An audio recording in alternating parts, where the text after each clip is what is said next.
Ce jour-là, Gaëtan Ricord nous amène en balade, ce qui lui demande quand même un minimum d'équipement. À 23 ans et déjà 10 années de pratique, l'ex-champion de France junior est chez lui et à l'aise, suffisamment pour pouvoir répondre tranquillement à nos questions sur sa planche en descente à 50 km/h. C'est l'adrénaline qui nous grise. C'est ça qui vient faire qu'on aime ce sport, que c'est agréable à pratiquer, c'est la vitesse. Sur l'aspect sensation, faut pratiquer pour comprendre. C'est un petit peu similaire au ski, à attaquer des courbes sur l'angle, à la limite du grip, freiner le moins possible, essayer d'aller le plus vite possible. Aller le plus vite possible, un plaisir et aussi un objectif de compétition. Son record, 114 km/h.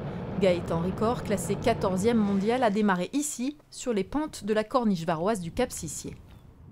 La route elle est large, c'est pas ultra pentu, si on ne veut pas aller vite, ça va pas vite, donc on peut descendre vraiment doucement. Il n'y a pas besoin de faire des freinages dans les virages, tout passe au grip. Donc pour un peu prendre de la vitesse, se mettre en confiance, attraper des sensations, c'est vraiment pas mal. Depuis, Gaëtan a fait de la route. Beaucoup de routes pour acquérir une double maîtrise, technique et sécurité. Les deux versants d'une bonne pratique qu'il défend d'autant plus que le longboard souffre d'une image de sport extrême dangereux. On ne se lance pas dans la pente en débranchant le cerveau. Derrière, il y a des années d'entraînement. Donc on est capable de freiner dans notre voie sur une distance très courte. On sait garder notre voie constamment. On est sans cesse informé du trafic. On a une radio avec une oreillette dans le casque.